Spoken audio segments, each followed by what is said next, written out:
How much of your success was talent and how much was just not giving up? 99% not giving up, 1% talent.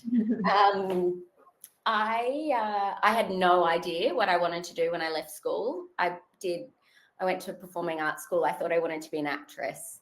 And then I saw how many people desperately wanted my dream. And I was like, I don't think I want it quite enough to kind of dedicate my life to it. So I put all sorts of preferences in my university thing. I had business, dentistry, all like very bizarre preferences. And I ended up doing a business degree, and I was choosing my majors in the second year. And I said to my mum, I think I might do accounting. I'm pretty good at it. It's quite easy. You can tell my HBDI is deep process and analytical and a little bit of relational.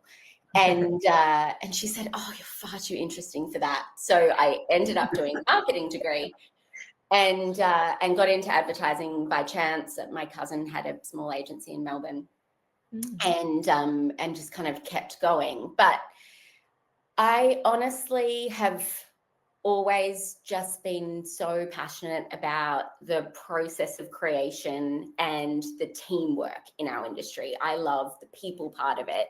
I love the connection. And so most of my success, I would 100% put down to just working harder and not ever kind of giving up at the biggest challenges. I mean, I went to America, I worked there, I did some time in consulting because I felt like I wanted to have a different shape. I came back here, had a baby, and then went and ran the Samsung account, which was media. I'd never run a media account. I had no idea how to do what a TARP was, and I kind of learned that, and then came and did this with Howie. I had no idea for the first 3 years. We didn't have a CFO. I had no idea how to run a P&L, but we were doing it. And so I think, it's just the getting the energy from the things you love, which is people and creation, and then just pushing your way through, being accepting of your mistakes and not giving up, I think would be the other part. Do you think, I mean, obviously, because that question's answered with just like 2 parameters, right? Yeah. Like, there's obviously a lot more that goes into it, but I also like opportunities, like being fairly opportunistic. Like sometimes it might not be part. I mean, I don't think anyone's career is part of a grand plan, is it? No. And suddenly you find your way. Look, I had a 9-month-old baby when we started Howitson and Company, and I was like, this is just the worst timing, but I'm going to regret this so much if I don't do it.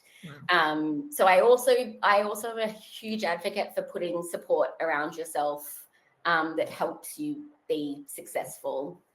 So I've had wonderful help and wonderful support from my family and my husband as well. So, and also leaders, I've always followed really, I think my actual best talent in the industry has been to follow great leaders. I have had great leaders that have really supported me, championed me, taught me. So I think that is probably my greatest talent to date.